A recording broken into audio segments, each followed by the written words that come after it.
साथियों नमस्कार, मैं अरविंद शर्मा एक बार पुनः आपके सामने वीडियो लेकर आया हूँ। भारत में बढ़ता डायबिटीज रोग। साथियों, इस वीडियो को यदि आप पूरा देख लेंगे तो डायबिटीज से 50% मुक्ति पा लेंगे। सबसे पहले समझने की जरूरत यह है कि डायबिटीज है क्या। आज के ज़माने में डायबिटीज कई शोधों में ये सिद्ध हो चुका है कि डायबिटीज कोई रोग नहीं बल्कि एक सामान्य समस्या हो गई है। यदि आप सावधानी रखें तो डायबिटीज से आप मुक्ति भी पा सकते हैं। साथियों, इसी क्रम में मैंने कुछ बिंदुओं पर चर्चा करनी चाहिए है। सफलता की उड़ान चैनल में आज नए टॉपिक को मैं आपके सामने प्रस्तुत करने जा रहा हूँ। सबसे पहले डायबिटीज के कारण। अब सबसे पहले यह है कि डायबिटीज रोग तो हो गया, आपने ये नहीं सोचा कि डायबिटीज किस कारण से आपको हुई और आप डॉक्टर के पास गए और डॉक्टर ने दवाई शुरू कर दी। ठीक है, किसी समस्या का समाधान अगर कहीं से मिलता है तो वहां तो जाया ही जाता है। सबसे पहले डायबिटीज के कारणों में सबसे पहले आएंगे हम अप्राकृतिक अननेचुरल दिनचर्या। का मतलब ये हो गया है कि ऐसी दिनचर्या जो प्रकृति के अनुरूप नहीं है, अर्थात प्रकृति ने हमें जो दिनचर्या सौंपी है। अब कौन बताएगा दिनचर्या प्राकृतिक कौन सी है, अप्राकृतिक कौन सी है? तो जो दिनचर्या जीव जंतु अपनाते हैं वो प्राकृतिक दिनचर्या कहलाती है। सुबह जल्दी उठना, समय से खाना खाना, समय से आराम करना, समय से शाम को खाना खाना, समय से सोना और फिर सुबह समय से उठना। तो साथियों, सबसे पहले हम लोग क्या करते हैं, जस्ट अपोजिट काम करने लगे हैं कि पूरी रात जागेंगे, पूरा दिन जागेंगे, आराम करने में हमें आराम करने का समय नहीं मिलता है और जो काम हमें दिन में करने चाहिए वो रात में करते हैं, रात में करने चाहिए दिन में करते हैं। इस तरीके की दिनचर्या अप्राकृतिक दिनचर्या कहलाती है।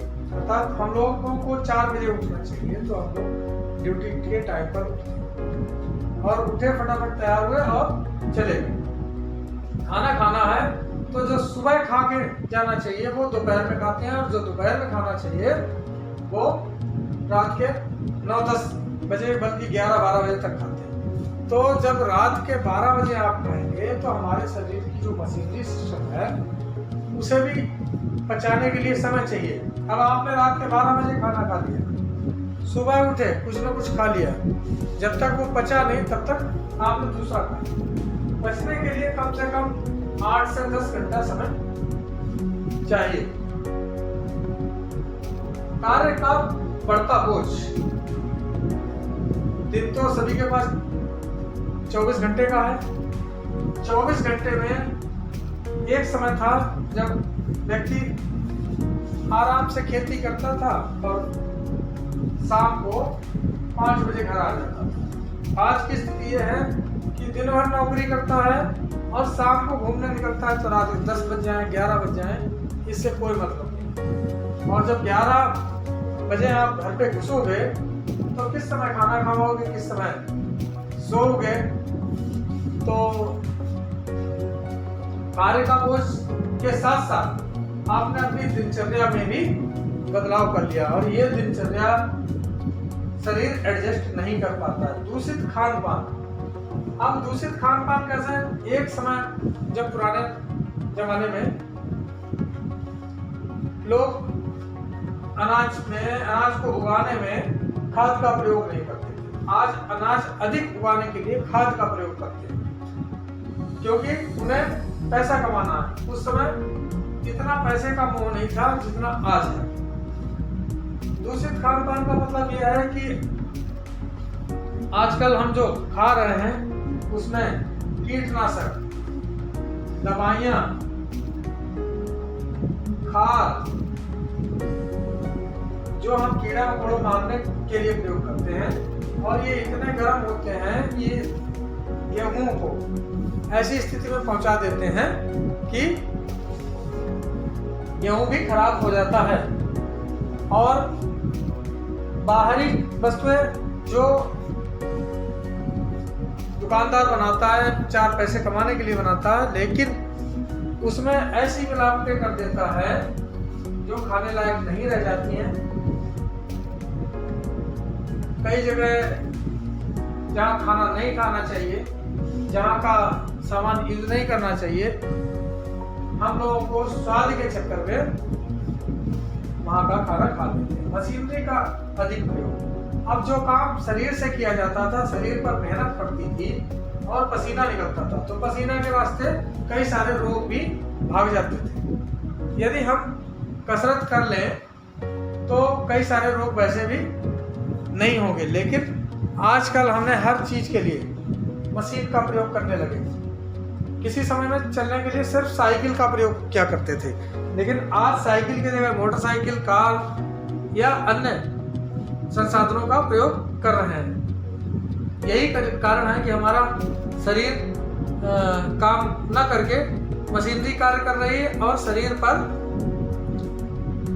शरीर जो है वो आराम का आदी होता चला जा रहा है, और जो चीज आराम की आदी होगी वो बीमार जरूर हो जाएगी। डायबिटीज का 5वां बिंदु है वंशानुगत।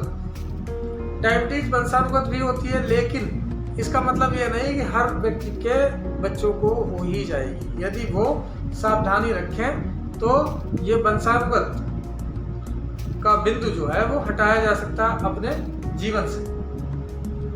अब डायबिटीज का निवारण कैसे किया जाए? अब खाने में सुधार। अब खान पान में सुधार में डायबिटीज का आप सबसे पहले सुबह 4 बजे उठ जाइए या सुबह 5 बजे उठ जाइए, और कम से कम आधा से पौन घंटा यानी कि 40 से 45 मिनट हरी घास पर टहल लीजिए, या जहां आपको जगह मिले वहां टहल लीजिए। उसके बाद आप नित्य क्रिया से निपटने के बाद सुबह की चाय ना पीकर प्रतिदिन बदल बदल कर जूस पीजिए, फल खाइए, और खाना, अब आपको खाना भी खाना, तो खाना दिन के 12 बजे ना खा के सुबह के 8 बजे तक खाना खा लें। और खाने में जैसे आप रोटी खाते हैं तो गेहूं में सबसे ज़्यादा अनाजों के मामले में गेहूं में अत्यधिक शुगर होती है। इसलिए अपने आटे में विभिन्न अनाज मल्टीग्रेन का यूज करें, जैसे चना, जौ, बाजरा, सोयाबीन का बीज, मक्का, मूंगफली के दाने। इसके अलावा भी कई चीजें आप ऐड कर सकते हैं। सब्जी में फाइबर युक्त चीजें जैसे हरे पत्तेदार सब्जियां, सब्जी ज्यादा खाएं। डायबिटीज अगर आपको है तो उसे ये ना समझे कि हमें डायबिटीज है। ठीक है, डायबिटीज का मतलब होता है हमारा पैंक्रियाज उतना अच्छा काम नहीं कर रहा है जितना सामान्य व्यक्ति का कर रहा है। लेकिन जो डायबिटीज के मानक पहले बताए गए हैं, वर्तमान में जो विश्वसनीय डॉक्टर हैं उनके हिसाब से डायबिटीज के मानक भी बदल जाने चाहिए। लेकिन कुछ कारण ऐसे हैं जो हम नहीं आपको बता सकते हैं, जिनके कारण डायबिटीज के मानक वर्तमान परिस्थितियों के अनुसार नहीं बदले हैं। एक समय था जब आदमी 8 घंटे काम करता था और 16 घंटे आराम करता था। धीरे धीरे आदमी ने 12 घंटे काम शुरू किया और 12 घंटे आराम करने शुरू किया। आज की स्थिति में आदमी 18 घंटे काम कर रहा है, 6 घंटे आराम कर रहा है। तो परिस्थितियां बदली हैं, काम करने का समय बढ़ा है, और इसलिए डायबिटीज की रीडिंग भी बढ़नी चाहिए। और बढ़ी है, हमारे शरीर ने तो बढ़ा दी है, लेकिन लिखा पढ़ी में अभी नहीं बढ़ी है, जो कि बढ़ जानी चाहिए कायदे में। ये मेरा सुझाव है, क्योंकि हर परिस्थिति अलग अलग होती है। हर मशीनरी का काम करना और उसका आराम करना, जब काम ज़्यादा करेगी तो ज़्यादा थकान होगी, जब आराम ज़्यादा करेगी तो उसे आराम ज़्यादा मिलेगी। तो अब यहाँ पे क्या है, काम ज़्यादा हो रहा है। और जो डायबिटीज की 50 साल पुरानी रीडिंग है, रीडिंग वही मान्य है, यानी कि शरीर वर्तमान परिस्थितियों में विभिन्न मिलावटी खान पान खा रहा है, ठीक, टेंशन भी ले रहा है, और कार्य की क्षमता भी उसकी 3 गुनी हो गई है, लगभग 2 गुनी तो हो ही गई है, लेकिन वर्तमान रीडिंग जो है वो वही है। तो यदि हम इन्हीं परिस्थितियों को मानते हुए अपनी वर्तमान रीडिंग भी बढ़ा लें, तो आप देखेंगे कि डायबिटीज के आज जो हर तीसरे व्यक्ति को डायबिटीज है, वो हर दूसरे व्यक्ति में कन्वर्ट हो सकती है। ये हमारे स्वयं के विचार हैं, स्वयं का अनुभव है कि यदि हम खान पान में सुधार कर लेंगे तो हम इस रोग से बच सकते हैं। दूसरा, खान पान में सुधार का मतलब यह है कि नीम करेले का जूस, टमाटर का जूस उसमें मिलाकर दिन में कम से कम 2 बार, नहीं तो कम से कम डेली 1 बार पिया जाए। और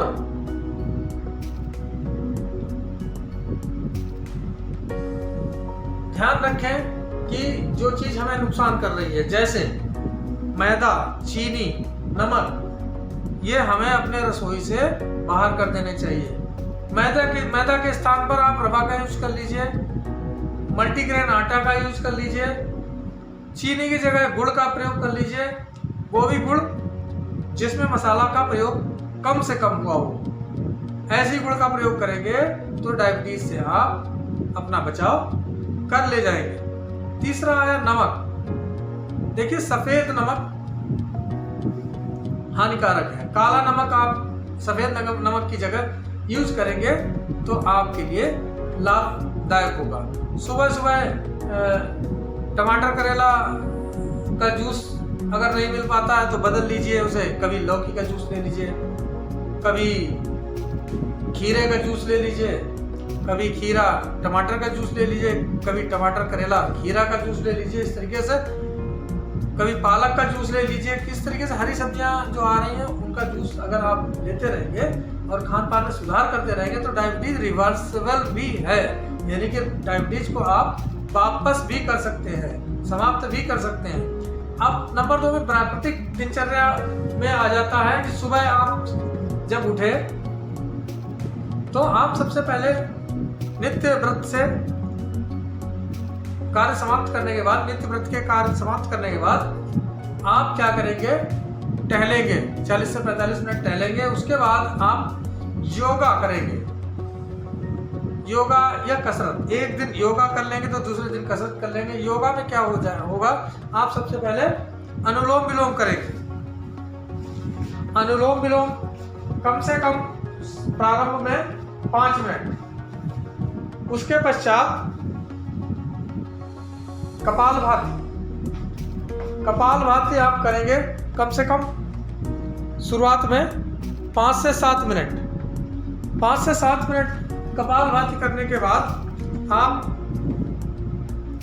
मंडूक आसन कम से कम आप 4 से 5 बार विधिवत पूरी तरीके से जब करेंगे तो पैंक्रियास आपका दबेगा, और पैंक्रियास दबेगा तो जो बाइल जूस होता है, पैंक्रियाटिक जूस होता है वो निकलेगा और आपका शुगर लेवल जो है वो डाउन होगा। अगला आसन, पीठ के बल लेट जाएंगे और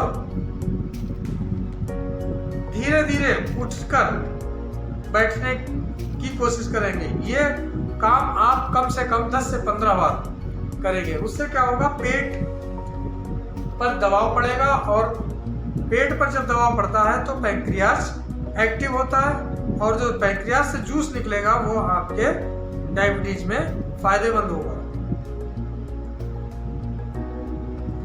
इस तरीके से उसके बाद हम आधा घंटा पहले और आधा घंटा बाद, यानी योग करने से लगभग कम से कम आधा घंटा पहले और आधा घंटा बाद कुछ भी न खाएंगे न पिएंगे। आधा घंटे के बाद हम क्या करेंगे, कभी नीम, करेला, खीरा, जो मैंने पहले ही बताया, विभिन्न प्रकार के जूस प्रतिदिन ले लिया करेंगे। कभी लौकी का जूस ले लिया, कभी करेला जूस ले लिया, कभी नीम करेला का, इस तरीके से हमने जूस ले लिया। उसके बाद 8 बजे हम अपना 8 बजे के आसपास या 8 बजे से पहले भरपेट भोजन करने की कोशिश करेंगे। अगर आपकी आदत नहीं तो हल्का खाइए और भरपेट खाना लगभग 11 बजे के आसपास खा लीजिए, ताकि आपको शाम के खाने के लिए समय मिल सके। और शाम को डायबिटीज लेवल जो है हमेशा बढ़ता है सुबह की अपेक्षा, तो आप प्रयास करें कि सूर्यास्त से पहले, यानी कि 6 या 7 के पहले आप भोजन कर लें। यदि आप 6 या 7 से पहले भोजन कर लेते हैं और 9 बजे तक सोने का प्रयास करें, तभी आप सुबह 4 बजे उठ पाएंगे और आपकी नींद पूरी हो पाएगी। इस तरीके से अगर प्राकृतिक दिनचर्या अपनाते हैं आप, खान पान में नमक, चीनी, मैदा का प्रयोग के स्थान पर अन्य जो चीजें हमने बताई, नमक की जगह काला नमक, चीनी की जगह गुड़ और मैदा की जगह आप रवा या मल्टीग्रेन आटा का प्रयोग करके प्राकृतिक दिनचर्या को अपनाएंगे। नंबर 3 पे आएगा स्वयं कार्य करके। देखिए, प्रयास यह करें कि सब्जी आपको लेने जानी है तो मोटरसाइकिल से ना जाएं, अगर नजदीक है मार्केट तो पैदल चले जाएं। आपको लग रहा है कि इतना दूर पैदल जाने में आने में समय लगेगा या नहीं जा सकते तो साइकिल ले लीजिए, साइकिल से चले जाइए। वाहन का प्रयोग तभी करिए जब आपको समय से पहुंचना हो कहीं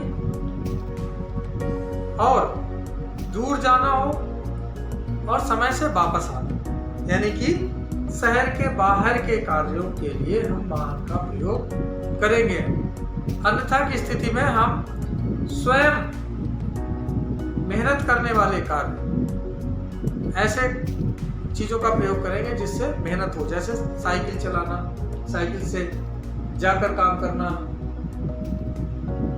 और आजकल हम देखते हैं कि घरेलू महिलाएं कभी हल्दी, मिर्च, धनिया सिलबट्टे से पीसती ही नहीं। अगर वो इस दिनचर्या को अपनाएंगी तो भोजन भी स्वादिष्ट बनेगा और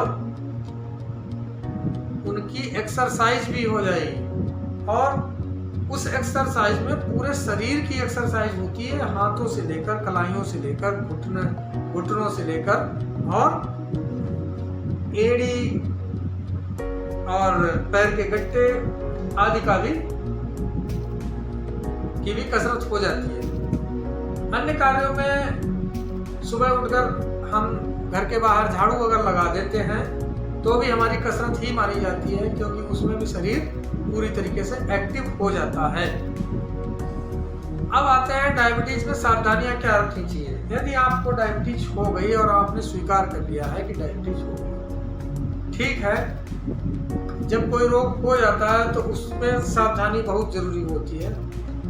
स्वीकार कर लिया, दवाई भी खाई आपने, डॉक्टर से भी मिले, लेकिन प्रयास ये करते रहे कि हमारी ये दवाई छूट जाए। अब आपको अगर दवाई छोड़ानी है तो हम इस पर अगला वीडियो बनाएंगे कि कैसे जो दवाई आप ले रहे हैं उसे धीरे धीरे कम कर कर हम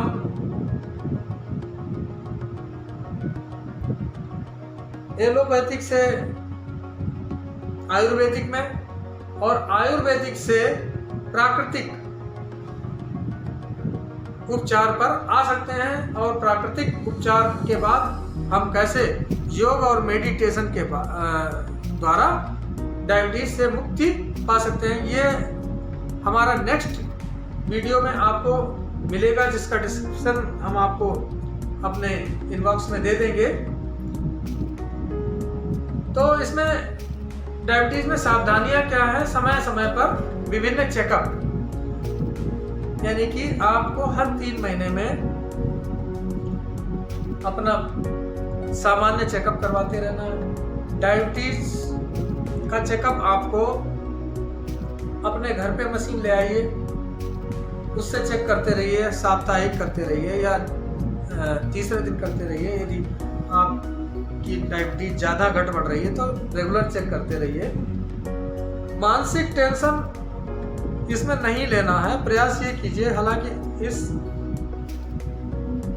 भाग दौड़ भरी जिंदगी में मानसिक टेंशन न लेने के लिए कहना एक अतिशयोक्ति के बराबर होगा, लेकिन फिर भी प्रयास ये करें कि मानसिक टेंशन कम से कम लें। लेना तो पड़ेगा, ये तो निश्चित है, लेकिन कम से कम लें। समय से खाना खाएं, समय से दिनचर्या का पालन करें, तो हम भारत में हर तीसरे व्यक्ति को हो रही डायबिटीज रोग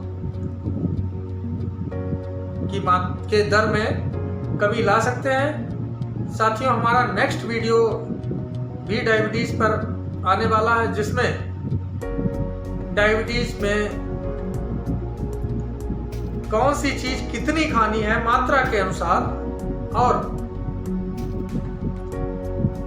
किस समय, मात्रा, समय और एलोपैथिक से आयुर्वेद, आयुर्वेद से प्राकृतिक और प्राकृतिक से योग चिकित्सा पर आधारित होते होते हम लोग कैसे पूर्णतः डायबिटीज को रिवर्स करेंगे आपको बताएंगे। इसलिए हमारे इस चैनल को लाइक करें, सब्सक्राइब करें और विभिन्न ग्रुपों पर शेयर करें, ताकि ये जन जागरूकता अन्य लोगों में भी आ सके। हमारा मेन उद्देश्य यही है कि हमारे समाज में बढ़ती हुई विभिन्न बीमारियों से सामाजिक लोग जागरूक हो सकें। आपका बहुत बहुत धन्यवाद देखने के लिए।